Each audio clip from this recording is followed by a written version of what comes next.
నమస్తే. నింగి నేల నాదే కార్యక్రమానికి స్వాగతం. నెమలి పురివిప్పి నాట్యమాడే దృశ్యం ఎప్పుడైనా చూసారా? ఊహించుకుంటేనే మనసుకి హాయిగా, కంటికి మనోహరంగా అనిపిస్తుంది కదా. మాధవి శర్మ గారి నాట్యం కూడా అలాంటిదే. శాస్త్రీయ నృత్య కళారూపాల్లో ఒకటైన భరతనాట్యంలో వందలాది ప్రదర్శనలిచ్చారు. జాతీయ అంతర్జాతీయ స్థాయిలో ఎన్నో పురస్కారాలు అందుకున్నారు ఆమె. ఆ కళను ఆమెకే పరిమితం చేసుకోకుండా ఎందరికో నేర్పిస్తూ మన సంస్కృతి సాంప్రదాయాలను కాపాడే ప్రయత్నం చేస్తున్నారు. అంతేకాకుండా సమాజ సేవలో తన వంతు పాత్ర పోషిస్తున్నారు. డాన్సర్గా, కొరియోగ్రాఫర్గా ఎంతో పేరు ప్రఖ్యాతులు సంపాదించుకున్న మాధవి శర్మ గారు ఇప్పుడు మనతో ఉన్నారు. వారితో మాట్లాడి మరిన్ని వివరాలు తెలుసుకుందాం. నమస్తే అండి. నమస్తే. ఎలా ఉన్నారు? వెరీ ఫైన్ అండి. మాధవి శర్మ గారు, అసలు మీరు ఎక్కడ పుట్టారు అండ్ మీ బ్యాక్గ్రౌండ్ ఏంటి? నేను తునిలో పుట్టాను, కానీ పుట్టింది తునే కానీ పెరిగినంత కోర్ తెలంగాణలో. ఇక్కడే పెరగడము, ఇక్కడే చదువు, ఇక్కడే నా పుట్టినిల్లు మెట్టినిల్లు కూడా ఇదేనండి. ఎక్కడ నేర్చుకున్నారు భరతనాట్యం? నేను విఎస్ రామ్మూర్తి గారి దగ్గర, ప్రముఖ భరతనాట్యం గురుగారి దగ్గర నేర్చుకోవడం జరిగింది. తర్వాత మంజులా శ్రీనివాస్ గారి దగ్గర శ్రీ భక్తరామదాస మ్యూజిక్ కాలేజ్లో ఆవిడ శిష్యరికంలో మెళకువలు నేర్చుకుంటూ డిప్లొమా కంప్లీట్ చేశాను. ఆ తర్వాత చిత్రానారాయణ గారి దగ్గర మరిన్ని కొరియోగ్రఫీ టిప్స్ నేర్చుకోవడం జరిగింది. అలా ఇది నెక్స్ట్ వచ్చేసి కొన్ని ప్రముఖుల డాన్స్ బ్యాలెన్స్ చూస్తూ వాళ్ళ దగ్గర టిప్స్ నేర్చుకుంటూ ఈ జర్నీని కొనసాగడం జరిగిందండి. ఏ వయసు నుంచి భరతనాట్యం మీద ఇష్టం పెరిగింది? చెప్పాలంటే ఇది భరతనాట్యము, కూచిపూడి అని ఏమి జ్ఞానం లేదు నాకు అసలు. యాక్చువల్లీ నేను ఎల్కేజీలో ఉన్నప్పుడు మా అమ్మగారు నా చిన్న చేతులు పట్టుకుని డాన్స్ కోసం ఒక దాదాపు 3.5 కిలోమీటర్స్ నడిచి వెళ్ళాం. నడిచి వెళ్తే వాళ్ళు నన్ను చాలా చిన్న అమ్మాయి వద్దు అని చెప్పి పంపించడం జరిగింది. ఆ తర్వాత ఒక 15 సంవత్సరాలు డాన్స్ గురించి ఏం ఆలోచన లేదు. అంటే నా 10th స్టాండర్డ్ అయిపోయింది. అప్పటికి ఏం ప్యాషన్ లేదు. తర్వాత డాన్స్ ఏదైనా ప్రోగ్రామ్ వస్తే ఆగి చూడడం మాత్రం చాలా ఇష్టం అనమాట. ఆ జ్యువెలరీ కానీ, అటైర్ కానీ, ఆ వేసుకున్న మన అంటే స్టోరీస్ అనేది చేయడం, అవన్నీ కూడా చూసి ఒక 15 నిమిషాలు అలా ఉండిపోయేదాన్ని. అప్పుడు లైవ్ షోస్ ఇప్పుడు టీవీలో కూడా అంత లేదు. టీవీలో ఎక్కడెక్కడో ఒక్కొక్కటి ఇంట్లో ఉండేది. కానీ నా పెళ్ళయిన తర్వాత, నా పెద్దమ్మాయి పుట్టిన తర్వాత, నాకు 2 అమ్మాయిలు, ఒక డాన్స్ షోకి వెళ్ళాను. వెళ్ళిన తర్వాత ఒక 60 సంవత్సరాల లేడీ ఎవరో డాన్స్ చేశారు. 60+ అని మైక్లో అనౌన్స్ చేయడం తర్వాత నేను ఎందుకు నేర్చుకోకూడదు? అప్పుడు నాకు గ్రాడ్యుయేషన్ అయిపోయింది. పెళ్ళైన స్త్రీని, అలాగే నాకు ఒక పాప ఉండింది. అండ్ మా వారిని అడిగా ఫస్ట్, మీరు నేర్చుకుంటే ఏమన్నా ఇబ్బందా అంటే, ఆయన ఏదో హాబీ అనుకున్నారు కానీ ప్రొఫెషన్గా తీసుకుంటానని ఆలోచన అప్పుడు లేదు. కాలక్రమేపీ భరతనాట్యంలో మా గురుగారు విఎస్ రామ్మూర్తి గారు ఫస్ట్ నన్ను యాక్సెప్ట్ చేశారు. ఎన్ని సంవత్సరాలు నేర్చుకున్నారు మా విషయం? నేను ఇప్పటికీ నేర్చుకుంటున్నానండి. ఇది ఎవర్ ఎండ్. దీనికి అంతు అనేదే లేదు. ప్రతిరోజు నేర్చుకోవడమే. ప్రతిరోజు దీనికి అసలు ఆరంభమే ఉంది కానీ అంతమైతే లేదు. నేను ఇప్పటికీ శిష్యురాలని ఎప్పటికీ నేర్చుకోవడమే జరుగుతుంటుంది.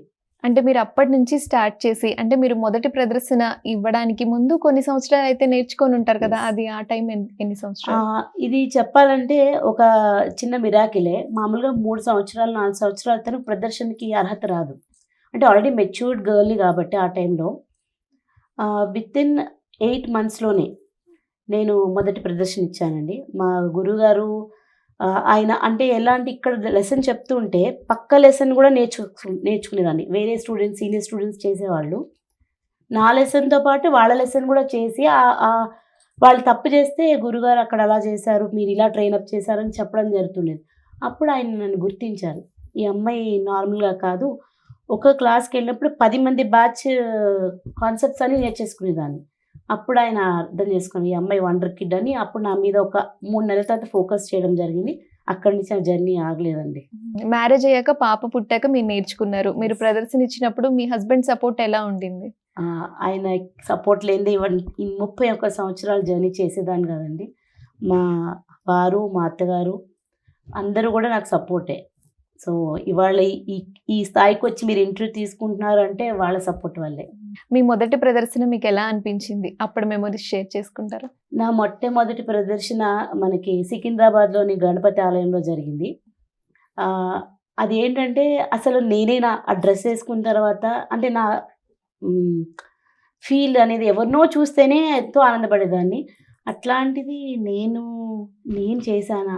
నేనేనా అని ఒక భ్రమలో ఇప్పటికీ నాకు మీకు చెప్తున్నాను గానీ I can feel that. And ఆ చేసే డాన్స్‌తో ఏంటంటే మాకు వీఐపీ దర్శనం ఇవ్వడము. అంటే స్వామికి మన పూజ కైంకర్యాల్లో నృత్యం సమర్ప్యామి, గీతం సమర్ప్యామి అంటారు గదా! అక్కడ నాకు అర్థమైంది. ఈ డాన్స్ అప్పటి వరకు ఒక వేరేలాగా ఉండేది ధోరణి. అంటే డ్రెస్ ఏసుకోవాలి, జ్యువెల్లరీ ఏసుకోవాలి అంటే ఒక తెలిసి తెలియని తత్వం. ఎప్పుడైతే ఆ ప్రదర్శన అయిన తర్వాత మాకొక ఇంపార్టెన్స్ ఇచ్చి కొన్ని వేల మంది ఉంటే మమ్మల్ని జరిపి పంపించారో అప్పుడు నాకు అర్థమైంది. ఇది నార్మల్ విద్య కాదు. అప్పటిదాకా ఆహ్, మామూలుగా నేర్చుకున్నాను ఏదో అటైర్ కోసం. తర్వాత నుంచి నా అభిప్రాయం మార్చుకున్నానండి. మొదటి ప్రదర్శన తర్వాత అంటే మీ ఇంట్లో వాళ్ళు చూసి, మీ హస్బెండ్ చూసి ఏమన్నారు? ఆయన చాలా బాగా చేసావని గ్రీట్ చేశారు. మెచ్చుకున్నారు. మెచ్చుకున్నారు. మా అమ్మాయి అయితే అసలు నన్ను వదలలేదు స్టేజ్ దిగాక. హ్మ్. అలా నన్ను చూస్తూనే ఉండిపోయింది కంప్లీట్‌గా. ఆ మెమోరీస్ అయితే వర్ణనాతీతం అండి. రాష్ట్ర, దేశ వ్యాప్తంగా ఇప్పటి వరకు ఎన్ని ప్రదర్శనలు ఇచ్చుంటారు? నేను ప్రదర్శనలు చాలానే ఇచ్చానండి. ఆల్మోస్ట్ చెప్పాలంటే ఒక 200, 300 పైనే ఇచ్చుంటాను. కానీ నా స్ట్రీమ్‌ని ఏంటంటే కొరియోగ్రఫీకి మార్చుకున్నాను ఎక్కువ. దీంట్లో కూడా ప్రదర్శించే వాళ్ళు కొరియోగ్రఫీ, సబ్జెక్ట్. నా నా ప్యాషన్ అంతా కూడా సబ్జెక్ట్ డెప్త్‌గా తీసుకొని ఇప్పుడు మనం మాట్లాడుతున్నాం. ప్రతి మాటని, పదానికి ముద్రలు నేర్పించేలాగా రాష్ట్ర వ్యాప్తంగా, దేశవ్యాప్తంగా ఈ ప్రతి పదాలు మీరు ఎప్పుడైతే అడిగారో వర్డ్ టు వర్డ్ అసలు పదాలు లేకుండా నాట్యం చేయాలనే ఆలోచనొచ్చి చాలా డెప్త్‌గా సబ్జెక్ట్ నేర్చుకున్నానండి. సో, ప్రదర్శనల కన్నా ఎక్కువగా ఈ సబ్జెక్ట్ మీద తీసుకుంటూ నెక్స్ట్ తరాలకంటే సబ్జెక్ట్ ఉంటేనే మనం కొరియోగ్రఫీ చేయగలం. కొరియోగ్రఫీ ఉంటేనే దాన్ని ప్రదర్శించగలమని అర్థమయ్యి, దాని మీద ఎక్కువ ఫోకస్ చేసి ఎగ్జామ్ ప్యాటర్న్స్‌కి క్వెషనైర్స్ తయారు చేయడం, బుక్స్ తయారు చేయడం, వీటి మీద ఎక్కువ పట్టు సాధించాను. దానివల్ల ప్రదర్శనలు తక్కువే ఇచ్చాను. కానీ సబ్జెక్ట్ పరంగా చాలా నేర్చుకున్నాను. కొన్ని తరాలు నా స్టూడెంట్స్ మాత్రం కొన్ని వేల ప్రదర్శనలు ఇచ్చానండి. అలాగే విదేశాల్లో మీ ప్రదర్శనల గురించి చెప్తారా? విదేశాల్లో అంటే నేనైతే ఇక్కడి నుంచి కదలకుండానే నా ప్రదర్శనలెళ్ళాయి. బ్యాలేస్ అయిన స్టూడెంట్స్ అక్కడ అందరూ ఉన్నారు. అంటే ఆన్‌లైన్‌లో స్కైప్‌లో నేర్పించడం జరిగింది. సో, వాళ్ళందరూ గూడా అక్కడ టెంపుల్ డాన్స్ ఫెస్టివల్స్‌లోను, అట్లాగే కొన్ని బ్యాలేస్‌లో క్యారెక్టర్స్‌లోను ఇక్కడి నుంచి నేర్పిస్తే వాళ్ళు ప్రదర్శన చేయడం జరిగింది. అయితే మీరు కొరియోగ్రాఫర్‌గా ఎప్పుడు స్టార్ట్ చేశారు? కొరియోగ్రఫీ ఆల్మోస్ట్ ఒక 20+ ఇయర్స్ అయిందండి. పర్ఫార్మర్‌గా ఒక 10 ఏళ్ళు చేస్తే, అక్కడి నుంచి కొరియోగ్రాఫర్‌గా, ఎగ్జామినర్‌గా మళ్ళా అట్లాగే థియరీ లో ని మెళకువలు చెప్పడానికి యంగ్‌స్టర్స్‌కి సిలబస్‌ని తయారు చేయడం జరిగింది. పర్ఫార్మర్‌గా మీకెలా అనిపించింది? కొరియోగ్రాఫర్‌గా మీకెలా అనిపించింది? రెండిటికి డిఫరెన్స్? ఒక పర్ఫార్మర్ ఏంటంటే వాళ్ళకి సబ్జెక్ట్ అవసరం లేదు. ఏది ఎలా నేర్పిస్తామో అలా నేర్చుకొని హావభావాలు, ఎక్స్‌ప్రెషన్స్‌తోని ప్రెజెంట్ చేసేస్తారు. కానీ కొరియోగ్రఫీకి మాత్రము సబ్జెక్ట్ నాలెడ్జ్ చాలా అవసరం. అంటే ప్రతి చిన్న చిన్న మైన్యూట్ థింగ్స్ కూడా మనము డీటెయిల్‌గా చూడాలి. ఒక 1 ½ అవర్ బ్యాలే కంపోజ్ చేసాం. మేము దశావతారాలు కంపోజ్ చేసాము. దశావతారం అంటే మొత్తం 10 అవతారాల యొక్క స్టోరీస్ తెలియాలి. ప్రతి ఒక్క అవతారంలో స్వామి యొక్క ఒక్కొక్క స్టోరీని డీటెయిల్‌గా తెలుసుకుంటూ దాన్ని కొరియోగ్రాఫ్ చేయాలంటే థియరీ నాలెడ్జ్ చాలా అవసరం. ఇటు మైథాలజీగా గాని, అటు నాట్యశాస్త్రంలోనూ రెండిటి పైన పట్టు ఉండాలండి. లేతే కొన్ని వేల మంది ప్రదర్శనలు చేస్తున్నప్పుడు పెద్ద పెద్ద జ్ఞానులుంటారు. వాళ్ళు మన్ని ఖచ్చితంగా ఏ చిన్న శాస్త్రాన్ని మిస్టేక్ వచ్చినా చేయడం. ఎప్పుడు అకాడమీ మీరెప్పుడు ఏ ఇయర్‌లో స్టార్ట్ చేశారు? అకాడమీ కరెక్టే ఎగ్జాక్ట్‌లీ ఇప్పుడు 30 సంవత్సరాలు నిండింది మన దసరాలో. సో, 30 సంవత్సరాల నుంచి 30 నడుపుతున్నామండి. సంవత్సరాల నుంచి యెస్. నడుపుతున్నారు సక్సెస్‌ఫుల్‌గా. మీ సక్సెస్‌ఫుల్‌గా. దగ్గర ఎంతమంది ఇప్పటి వరకు నేర్చుకొనుండుంటారు కిడ్స్? ఆల్మోస్ట్ ఒక 3000 మంది పైనే నేర్చుకుంటారు. అంటే ప్రొఫెషనల్‌గా. పాసింగ్ క్లౌడ్స్ అంటాము. వస్తుంటారు 2 ఏళ్ళు, 3 ఏళ్ళు నేర్చుకొని వెళ్ళిపోతారు. కానీ అంటే ఒక డిప్లొమా గానీ, సర్టిఫికేషన్ కానీ, ఒక లెవెల్ ఆఫ్ ఎగ్జామ్స్ చేసిన వాళ్ళు ఆల్మోస్ట్ 1500+ ఉన్నారండి మా దగ్గర స్టూడెంట్స్. అంటే నేను డాన్స్ ఫీల్డ్‌లో ఒక అమ్మమ్మనే. వాళ్ళ పిల్లలు కూడా నా దగ్గర నేర్చుకుంటున్నారు. సో, అంటే ఈ కనెక్టివిటీకి ఉంది అంటే దానికి ఖచ్చితంగా భగవంతుడి బ్లెస్సింగ్స్, వాళ్ళ యొక్క గొప్పతనం. వాళ్ళు ఈ డాన్స్‌కి ఇచ్చే విలువ, నైతిక విలువలు, అలాగే మన కట్టుబొట్టు సాంప్రదాయాలకి విలువిచ్చారు చూసారా? దానికి అప్రిషియేట్ అప్రిషియేట్ చేసుకో. చేయాల్సిందే. ఒక గురువు అని కాదు.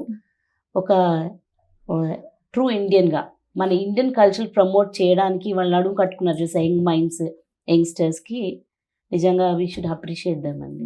అసలు ఏ కోర్స్ అయినా ఇన్ని సంవత్సరాలు అనేది ఉంటుంది. మరి క్లాసికల్ డాన్స్‌కి అసలు ఇన్ని సంవత్సరాలు నేర్చుకుంటే ఇది పూర్తయినట్టు అనేది ఏమైనా లిమిట్ ఉందండి? టైమ్ ఆ! లిమిట్ ఏమైనా? ఉంటుందండి. అంటే మనకి గవర్నమెంట్ కాలేజెస్‌లో 10+ ఇయర్స్ టు 12 ఇయర్స్ మధ్యలో మనకి first year, second year, third year, fourth year certification course అంటారు. తర్వాత 1 ఇయర్ గ్యాప్ తర్వాత 2 ఇయర్స్ డిప్లొమా కోర్స్ ఉంటుంది. నెక్స్ట్ మన అకాడమిక్స్‌లో గ్రాడ్యుయేట్ అయిన తర్వాత ఎంఏ చేయొచ్చు. దెన్ పీహెచ్‌డీ సేమ్ అకాడమిక్స్ లాగానే బ్యాలెన్స్ చేసుకుంటూ అన్నీ చేయొచ్చు ఇందులో. అసలు క్లాసికల్ డాన్స్ నేర్చుకోవాలి అనుకుంటే ఏమేం క్వాలిటీస్ ఉండాలండి వాళ్ళకి? అంటే యాస్ పర్ శాస్త్రంలో అయితే లుక్ వైజ్ అన్నీ చాలా అంటే ఒక అమ్మాయి ఎలా ఉండాలి, ఎన్ని రకాల బిఫరికేషన్స్ అన్నీ ఉన్నాయి. కానీ ఇప్పుడున్న ట్రెండ్‌కి వాళ్ళకి నేర్చుకోవాలని ప్యాషన్ ఉండాలండి ఫస్ట్ థింగ్. ప్యాషన్ ఉంటే ప్యాషన్ పిల్లలకే కాదు పేరెంట్స్ కూడా. ఖచ్చితంగా వాళ్ళు వాళ్ళ టైం ఇచ్చి పిల్లల్ని తీసుకెళ్ళాలి, తీసుకురావాలి, దింపాలి. సో, ఇప్పుడు కాంపిటేటివ్ చదువులు కూడా విపరీతంగా చదువులు ఎక్కువైపోయాయి. పోటీతనం ఎక్కువైంది. ఆ పోటీని తట్టుకుంటూ ఇంకొక ఆర్ట్ నేర్చుకోవాలి సైమల్టేనియస్‌గా అంటే ఫస్ట్ ఆఫ్ ఆల్ ప్యాషన్ ఉండాలి. ఆ ప్యాషన్ క్రియేట్ చేయాల్సిన బాధ్యత టీచర్‌దే. నేనైతే ఇక్కడ గట్టిగా చెప్పగలను. లేకపోతే ఎవరి రెఫరెన్స్ లేదు. మిగతా రెఫరెన్సెస్ ఉన్నాయి. ఒక సబ్జెక్ట్ కావాలంటే గూగుల్ చేస్తే వచ్చేస్తుంది. కానీ దీనికి రెఫరెన్స్ ఈ మధ్య టు బీ ఫ్రాంక్ కొంచెం ఇన్‌స్టాగ్రామ్ గానీ ఇవన్నీ పేజెస్ వచ్చిన తర్వాత కొంచెం అవేర్‌నెస్ వచ్చి చాలామంది మళ్ళీ మక్కువ చూపిస్తున్నారు. ఇప్పుడు మధ్యలో కొన్నాళ్ళు డల్ ఉండింది. అంటే నేను 10, 15 ఇయర్స్ బ్యాక్ చెప్తున్నాను. మళ్ళీ ఇప్పుడు పుంజుకుందండి. ప్రతి ఒక్క యంగ్‌స్టరు మన ఇండియన్ క్లాసికల్ డాన్స్ ఫార్మ్స్ పైన మళ్ళీ మక్కువ పెంచుకున్నారు. అది చాలా ఆనందంగా ఉంది. నేను అంటే కొన్ని తరాలు చూస్తున్నాం కాబట్టి చాలా హ్యాపీ అనిపిస్తుంది మాకు. ఏజ్ లిమిట్ ఉంటుందా డాన్స్‌కి? నా దగ్గర I should not say student. నేను అక్క అంటాను. తను 52 ఇయర్స్‌కి జాయిన్ అయ్యారు నా దగ్గరికి. 52 ఇయర్స్. ఇయర్స్‌కి. తను ఒక 4, 5 ప్రదర్శనలు ఇచ్చారు. పిల్లల మధ్యలో పిల్లల్లా కలిసిపోతారు. ఇప్పుడు ఆవిడ ప్రస్తుతానికి యూఎస్‌లో ఉన్నారు. వాళ్ళ మనవడి దగ్గరికి మనవడు పుట్టాడు. సో, వెళ్ళారనమాట. So, it's not about the age. It's about the passion. అందుకని నేను ఓన్లీ డాన్సే కాకుండా కొన్ని నాటకాలు కూడా దాన్ని కొరియోగ్రాఫ్ చేయడం జరిగింది. ఇప్పుడు ఉదాహరణకి మాకు పెద్దవాళ్ళు ఉన్నారు 60 ఏళ్ళు వాళ్ళు 70 ఇంకా ఆల్ ఏజ్ గ్రూప్స్ చెప్పాలంటే 5 ఇయర్స్ నుంచి మల్టిపుల్ ఏజ్ గ్రూప్స్ వాళ్ళందరికీ స్టేజ్ ఎక్కాలని ఉంటుంది. సో, అంటే మనసులు చదువుతాం కాబట్టి ఒక నర్తకీమణిగా ఈ కళాంబ తల్లి సేవలో మనసులు ఈజీగా అర్థం చేసుకోగలం. వాళ్ళ భావాలేంటి కళ్ళ ద్వారా మాకు అర్థమవుతుంది. సో, ఈ ఆర్ట్‌కి దేర్ ఈస్ నో లిమిట్ అండి. Age limit. Anything anyone can do.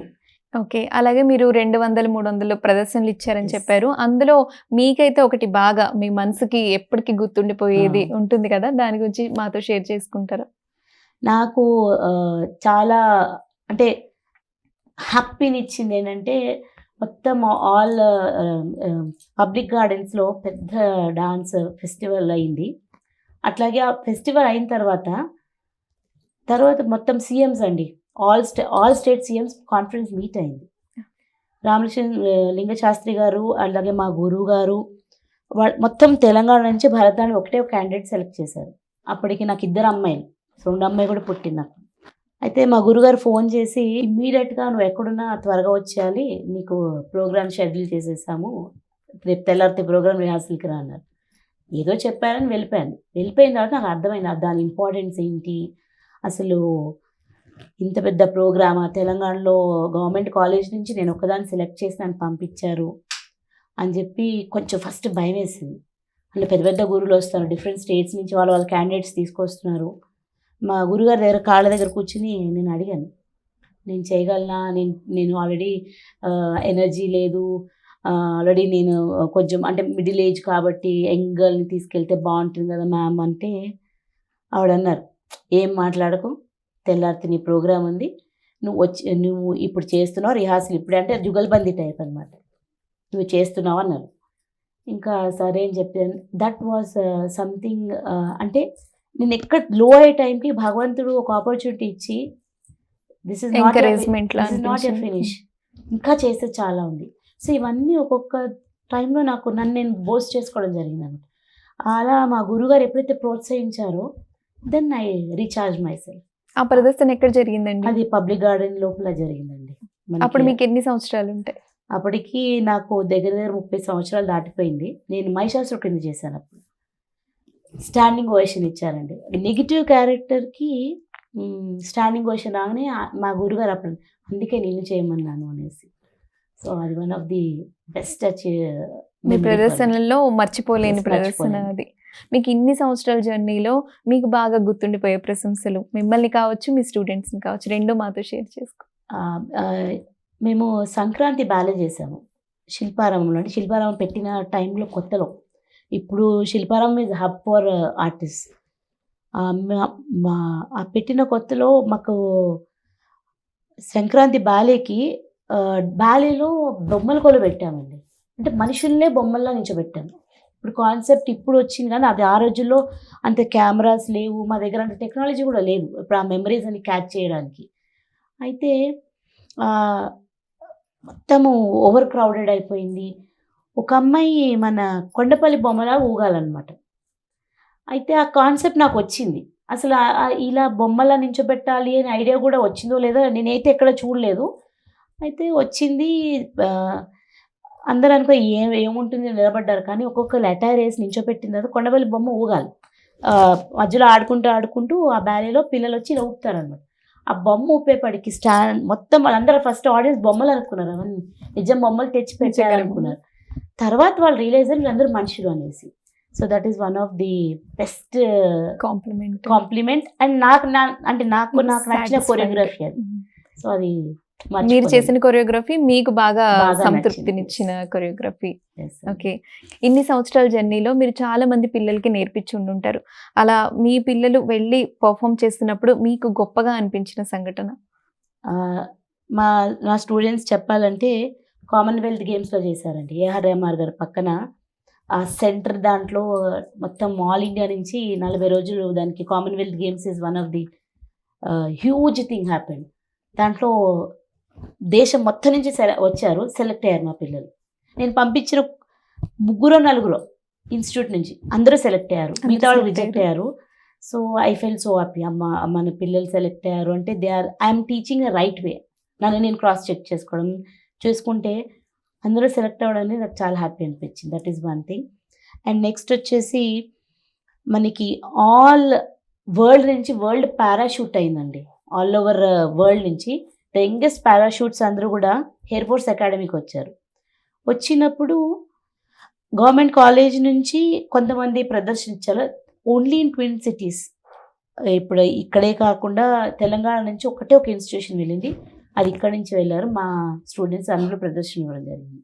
So that is one of the 74 countries వచ్చాయి. దాంట్లో పార్టిసిపేట్ చేశారు. ఆ 74 కంట్రీస్ మధ్యలో మన ఇండియన్ ట్రెడిషన్ చూపించారు కదా, అది నాకు మర్చిపోలేని మెమరీ. మీ ప్రొఫెషన్లో మీకు ఇన్స్పిరేషన్ ఎవరండి? నాకు ఇన్స్పిరేషన్ అంటే మా గురుగారు అండి, వేస్ రామూర్తి గారు. ఆయనే మా మోటివేషన్. ఆయన ఎన్ని సంవత్సరాలు ఉన్నా కూడా ఆయన బట్టలు ఆయనే పెట్టుకుంటారు. ఆయన డాన్స్ ఆపరు. కూర్చుని దగ్గర ఒకవేళ బాడీ సహకరించిపోయిన కూర్చుని దగ్గర నుంచి కొరియోగ్రాఫ్ చేయడం అంటే age is only a number for your body. ఆయన ఇప్పటికీ అదే మాట అనేవాళ్ళు. So you should never feel that you are done with. So ఆయనే నా ఇన్స్పిరేషన్ చెప్పారు. సో మీకు ఇష్టమైన వాళ్ళు ఈ మీ ప్రొఫెషన్లో మీకు అంటే మీరు కాకుండా ఇంకా మీకు బాగా ఇష్టమైన వాళ్ళు? నేను ఎప్పుడు కూడా నా అలేఖ్య కుంజల గారి ఎక్స్ప్రెషన్స్ అండి. అసలు ఆవిడ డాన్స్ చేస్తుంటే మీరు చూస్తే మర్చిపోతారు. అంటే మనము ఆ క్యారెక్టర్లోకి ఇన్వాల్వ్ అయిపోతామంట. ఆవిడ ఎక్స్ప్రెషన్స్. అలాగే మంగళ భట్ గారి కథక్. అసలు ఆ డాన్స్తోని ఆ స్వింగ్స్ కానీ ఆ మూవ్స్ కానీ అంటే అలలు ఆడుతున్నట్టు ఉండేది. సో ఇలాగా ప్రతి ఫీల్డ్లో కొంతమంది వాళ్ళకి తెలియకుండానే వాళ్ళని అనుకరిస్తూ నేర్చుకోవడం జరిగింది. మరి మీకు ఇన్ని ప్రదర్శనలు ఇచ్చారు. సో మీకు ఎప్పుడు ఈ సినిమా అవకాశాలు రావడం కానీ అలా ఎప్పుడైనా జరిగిందా? వచ్చాయండి. సినిమా అవకాశాలు కూడా వచ్చాయి. స్టూడెంట్స్ కొంతమంది సినిమాల్లో అంటే ఆర్ట్ మూవీస్కి వెళ్ళారు. కంప్లీట్ టాలీవుడ్ బాలీవుడ్కి వచ్చాయి. బ్యాక్ ఎండ్లో కొరియోగ్రఫీకి చేయడమే కానీ వచ్చాయి. కానీ నేను ఈ మన ఇండియన్ కంప్లీట్ ట్రెడిషన్కే స్టిక్ అయ్యామండి. ఆర్ట్ మూవీస్ వస్తే మాత్రం డెఫినెట్లీ స్టూడెంట్స్ని ఎంకరేజ్ చేయడం జరుగుతుంది. అంటే మీ చేశారు. స్టూడెంట్స్ ఎవరైనా మూవీస్ లో చేశారు. చేసిన వాళ్ళు ఉన్నారా? అలాగే మీకు ఇప్పటి వరకు చాలా పురస్కారాలు వచ్చి ఉంటాయి. సో మీరు మర్చిపోలేనిది ఇందులో? మర్చిపోవాలంటే ఎవ్రీ టైమ్ ఏదో ఒకటి కొత్తదనమే. ఒక పురస్కారం వచ్చింటే ఒక బాధ్యత నేనైతే అనుకుంటాను. అమ్మో ఇక్కడితో ఆపుకోవడం ముందుకెళ్ళాలి. కానీ వన్ ఆఫ్ ది బెస్ట్ పురస్కారం ఏంటంటే ఉగాది పురస్కారం ఒకటి. తర్వాత లయన్స్ క్లబ్ వాళ్ళు ఇచ్చారండి. అది బ్యాక్ ఎండ్ వెరిఫికేషన్ జరుగుతుంది యాక్చువల్లీ.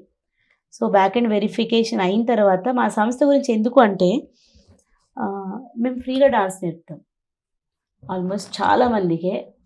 ఒకవేళ అందుకనే ఈ సంస్థకి అంత పేరు రావడం కానీ, మాకు ఎక్కడ బ్యానర్స్ లేవు, ఎక్కడ యాడ్స్ ఉండవు.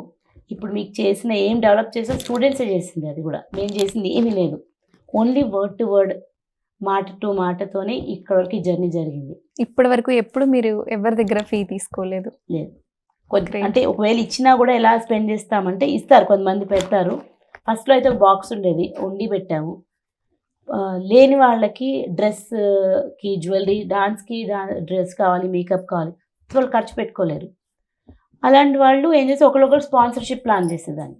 అయితే మొత్తం కంప్లీట్ గా ఎన్ని పురస్కారాలు వచ్చి ఉంటాయి కౌంట్ చేసుకున్నారా? కంప్లీట్ గా అంటే మెయిన్వి చెప్పాలంటే ఒక దాదాపు 50 to 80 వెళ్ళిపోయామని ఇంకా నోట్ చేసుకోవడం మానేశానండి. కౌంట్ చేయడం రీసెంట్ చెప్పాలంటే ఒడిశా గవర్నమెంట్ ఇచ్చింది. గవర్నమెంట్ ఆఫ్ ఒరిస్సా నుంచి నాకు రావడం జరిగింది.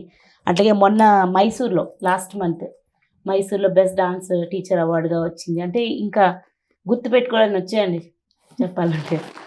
సో మీరు ఫీ తీసుకోకుండా ఉచితంగా నేర్పిస్తాం పిల్లలకి అని చెప్పారు. మరి వాళ్ళకి సర్టిఫికెట్ ఇస్తారా అండి? సర్టిఫికేట్ గవర్నమెంట్ ఎగ్జామ్ నుంచే రైట్ చేస్తామండి డైరెక్ట్. ఇక్కడ అంటే మా ఇన్స్టిట్యూషన్ నుంచి ఇస్తాము.